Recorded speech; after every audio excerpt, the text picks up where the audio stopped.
আসসালামু আলাইকুম এভরিওয়ান, আমি ট্রেড উইথ তানভীরের পক্ষ থেকে আমি তানভীর আপনাদের সবাইকে আমার নতুন ভিডিওতে স্বাগত জানাচ্ছি। আজকে আমি আপনাদেরকে একটি শেয়ার নিয়ে আলোচনা করব, যেটি ইদানিং পজিশনে একটা ভালো একটা পজিশনে রয়েছে এবং খুব ভালো একটা পজিশনে যাওয়ার একটা সম্ভাবনা ক্রিয়েট করেছে। সো এই শেয়ারটি নিয়ে আলোচনা করব। এখন বর্তমানে মার্কেট আস্তে আস্তে উপরের দিকে যাওয়া শুরু করেছে। মার্কেট বলা যায় যে মোটামুটি কারেকশনের প্রায় শেষের দিকে বা শেষ দিকে চলে এসেছে। সো এখন যেহেতু মার্কেট উপরের দিকে যাওয়ার একটা সম্ভাবনা ক্রিয়েট হয়েছে এবং অলরেডি এই শেয়ারটি একটা ভালো স্ট্যান্ডিংয়ে চলে এসেছে। সো আমি এই শেয়ারটি নিয়ে আলোচনা করব। আশা করি আপনাদের সামান্য হলেও উপকার আসবে এবং যারা এই শেয়ার অলরেডি এক্সিস্টেন্ট রয়েছেন, অর্থাৎ যারা অলরেডি এই শেয়ারে রয়েছেন তাদেরও উপকারে আসবে এবং যারা নতুন শেয়ার এখানে যারা ইনভেস্ট করতে যাচ্ছেন এই শেয়ারটিতে, তারাও আশা করি উপকারে আসবেন। এই শেয়ারটি হচ্ছে ট্রাভেল অ্যান্ড লেজার সেকশনের একটি শেয়ার। শেয়ারটির নাম হচ্ছে Sea Pearl Beach Resort and Spa. এই শেয়ারটি অনেক উপরে একটা শেয়ার ছিল, অনেক ভালো একটা পজিশনে ছিল। ওখান থেকে অনেক বেশি পরিমাণে কারেকশন করেছে, এতটা কারেকশন করেছে যেটা কল্পনাও করা যায় নাই। সো অনেক বেশি পরিমাণে কারেকশন করেছে এবং কারেকশন শেষ করেছে অলরেডি। 29 টাকায় কারেকশন শেষ করেছে। এই শেয়ারটি এক সময় 300 টাকার উপরে শেয়ারের দাম ছিল, এখন বর্তমানে কমতে কমতে 10%-এ নেমে এসেছে, অর্থাৎ 300 টাকার শেয়ার 29 টাকা পর্যন্ত নেমেছিল। এটাই তার লোয়েস্ট প্রাইস ছিল। এখন বর্তমানে আস্তে আস্তে উপরের দিকে যাওয়ার সম্ভাবনা ক্রিয়েট হচ্ছে এবং আস্তে আস্তে উপরের দিকে যাচ্ছে। ট্রাভেল সেকশনের এটি একটি বি ক্যাটাগরি শেয়ার। এর পেইড আপ ক্যাপিটাল রয়েছে 121 কোটি টাকা, মার্কেট ক্যাপ রয়েছে 597 কোটি 71 লাখ টাকা, অথরাইজ ক্যাপিটাল রয়েছে 200 কোটি টাকা। লং টার্মে আর শর্ট টার্মে এর খুব সামান্য পরিমাণে লোন রয়েছে, মাত্র 70 লাখ টাকার লোন রয়েছে লং টার্মে এবং শর্ট টার্মেও। এর রিজার্ভে রয়েছে 82 কোটি 40 লাখ টাকা। এই কোম্পানিটি 2019 সাল থেকে ডিএসসিতে লিস্টেড অবস্থায় রয়েছে। কোম্পানিটি ডাইরেক্টরদের কাছে রয়েছে 46.83% শেয়ার, অর্থাৎ ডাইরেক্টরদের কাছে 5 কোটি 65 লাখ শেয়ার রয়েছে। এরপরে ইনস্টিটিউটের কাছে রয়েছে 12.45% শেয়ার, অর্থাৎ ইনস্টিটিউটের কাছে টোটাল 1.5 কোটি শেয়ার রয়েছে। আর পাবলিকের কাছে টোটাল রয়েছে 40.72% শেয়ার, অর্থাৎ পাবলিকের কাছে টোটাল 4 কোটি 92 লাখ শেয়ার রয়েছে। কোম্পানিটি পি রেশিও এবং ইপিএস দুটোই কিছু পরিমাণে নেগেটিভ রয়েছে। এর ন্যাব রয়েছে 16 টাকা 58 পয়সা। কোম্পানিটির গত 52 সপ্তাহে, অর্থাৎ গত এক বছরে সর্বনিম্ন প্রাইস ছিল 29 টাকা, যেটা কিছুদিন আগেই ঘুরে এসেছে এবং এখান থেকেই উপরের দিকে ওঠা শুরু করেছে। আর কোম্পানিটির গত 52 সপ্তাহে, অর্থাৎ এক বছরে সর্বোচ্চ প্রাইস ছিল 99 টাকা 80 পয়সা, অর্থাৎ 100 টাকার মতো। এই গেল কোম্পানিটির ফান্ডামেন্টাল ব্যাপার-স্যাপার। এখন চলুন আমরা টেকনিক্যাল চার্টে চলে যাই, টেকনিক্যাল অ্যানালাইসিসে চলে যাই। এটা হচ্ছে কোম্পানিটির টেকনিক্যাল চার্ট। এখানে দেখা যাচ্ছে যে কোম্পানিটি 29 টাকা থেকে ঘুরে এসেছে। এখানে 29 টাকার পরে যেই রেসিস্ট্যান্টটা ছিল সেটি ছিল 30 টাকা 70 পয়সা থেকে 31 টাকা 80 পয়সায়। এখানে বেশ কয়েকদিন এই রেসিস্ট্যান্টে ওঠানামা করার পরে আস্তে আস্তে ব্রেকডাউন দিয়ে উপরের দিকে উঠে গিয়েছে। এখন যে অবস্থানে রয়েছে, যে 49 টাকা 50 পয়সায় রয়েছে এখন শেয়ারটির দাম। এখন এর নিচের যেই সাপোর্টটি রয়েছে সেটি হচ্ছে 46 টাকা 30 পয়সা থেকে 47 টাকা 90 পয়সা লেভেলের একটি সাপোর্ট জোন রয়েছে।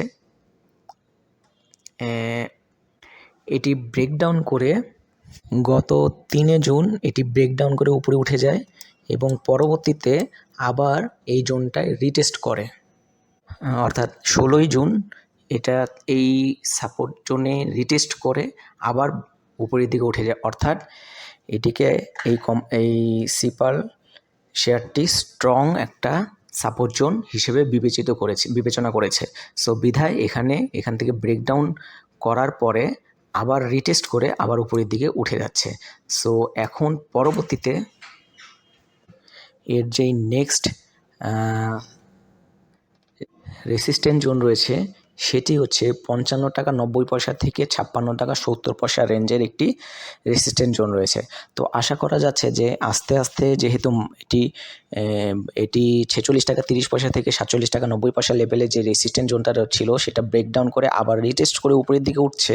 সো বলা যায় যে খুব দ্রুতই এই 55 টাকা 90 পয়সা থেকে 56 টাকা 70 পয়সা রেঞ্জের এই রেসিস্ট্যান্ট জোনে পর্যন্ত আসবে ইজিলি। এটি যদি ব্রেক করতে পারে তাহলে পরবর্তীতে এই কোম্পানিটির রেসিস্ট্যান্ট জোন একটা বিশাল একটা গ্যাপ দিবে এবং এর পরবর্তীতে যে রেসিস্ট্যান্ট জোনটা রয়েছে সেটি হচ্ছে 81 টাকা 70 পয়সা থেকে 85 টাকা 50 পয়সা লেভেলে একটি রেসিস্ট্যান্ট জোন রয়েছে। সো যদি কোম্পানিটি 55 টাকা 90 পয়সা থেকে 56 টাকা 70 পয়সা রেঞ্জের যে রেসিস্ট্যান্ট জোনটা এটিকে যদি ব্রেকডাউন করে উপরে উঠে যায় এবং আবার পরবর্তীতে রিটেস্ট করে আবার যদি উপরের দিকে উঠে যাওয়ার চেষ্টা করে তাহলে অবশ্যই বলা যায় যে এটির গন্তব্যস্থল 81 টাকা 70 পয়সা থেকে 85 টাকা 50 পয়সা লেভেল পর্যন্ত যেতে পারে। তো আশা করা যাচ্ছে খুব দ্রুত এটি ঘটবে।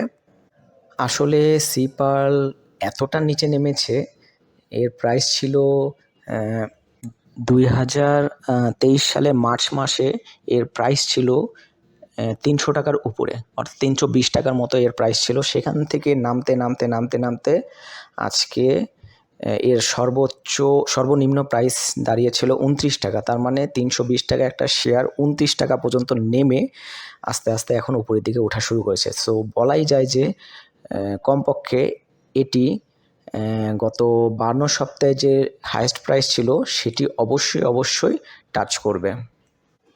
সো এই জোনটাকে টাচ করার আগে কোম্পানিটির কিছু দুইটি থেকে তিনটি রেসিস্ট্যান্ট জোন পার করতে হবে, যেটি হচ্ছে একটা হচ্ছে ইমিডিয়েট রেসিস্ট্যান্ট জোন, সেটা হচ্ছে 55 টাকা 90 পয়সা থেকে 56 টাকা 70 পয়সা রেঞ্জের যে রেসিস্ট্যান্ট জোনটা রয়েছে সেটি পার করতে পারলে 81 টাকা 70 পয়সা থেকে 85 টাকা 90 পয়সা 85 টাকা 50 পয়সা পর্যন্ত ইজিলি যাওয়ার সম্ভাবনা রয়েছে। এটি যদি পার করতে পারে তাহলে অবশ্যই কোম্পানিটি গন্তব্যস্থল 96 টাকা 80 পয়সা থেকে 99 টাকা 90 পয়সা। সো এখন মাত্র এই তিনটি রেসিস্ট্যান্ট জোন রয়েছে গত 52 সপ্তাহের হাইয়েস্ট প্রাইসটি ব্রেক করতে। তো যেহেতু 320 টাকা একটা শেয়ার 29 টাকা পর্যন্ত নেমেছে এবং আস্তে আস্তে উপরের দিকে উঠেছে এবং যেই ইমিডিয়েট সাপোর্ট জোনটা ছিল, যেই রেসিস্ট্যান্ট জোনটা ছিল সেটাকে রিটেস্ট করে উঠছে। সো বলাই যায় যে এটির গন্তব্যস্থল গত 52 সপ্তাহে হাইয়েস্ট প্রাইস পর্যন্ত অবশ্যই যাবে এবং আস্তে আস্তে উপরের দিকে উঠবে। আমি আজকে এই কোম্পানিটির অ্যানালিসিস করলাম। আমি নিজের পার্সোনালি মনে করছি যে এই কোম্পানির একটা ভালো একটা সম্ভাবনা রয়েছে, কারণ 300 টাকা আপনারা নিজের চিন্তা করেন যে 320 টাকা একটা শেয়ার 29 টাকা পর্যন্ত নেমেছে, তার মানে কতটা পর্যন্ত নেমেছে, কারেকশন করেছে, তাহলে অবশ্যই একটা ভালো সম্ভাবনা রয়েছে। যেহেতু ভালো একটা সম্ভাবনা রয়েছে তাই আমি এই শেয়ারটি নিয়ে অ্যানালিসিস দিলাম। তো আশা করি আজকের ভিডিওটি আপনাদের সামান্য হলেও উপকার আসবে। যারা অলরেডি এই কোম্পানিতে ইনভেস্ট করে আছেন তাদের অবশ্যই উপকার আসবে, এবং যারা ইনভেস্ট করতে চাচ্ছেন এই পজিশনে, যেহেতু এখন একটা ব্রেকডাউন দিয়েছে, রিটেস্ট করে ব্রেকডাউন দিয়েছে, তাহলে একটা ভালো একটা সম্ভাবনা রয়েছে। তো আশা করি আপনাদের উপকারে আসবে। যদি আমার চ্যানেলের ভিডিওগুলো ভালো লাগে এবং আজকের ভিডিও আপনার উপকার আসে তাহলে অবশ্যই আমার চ্যানেলটি সাবস্ক্রাইব করে দেবেন এবং আমার ভিডিওগুলো শেয়ার করে দেবেন। তাহলে আজকে আর কথা বললাম না, তো নতুন কোনো শেয়ার অ্যানালিসিস নিয়ে আবারও আপনাদের সামনে হাজির হব। তো আজকে এই পর্যন্তই, সবাইকে ধন্যবাদ।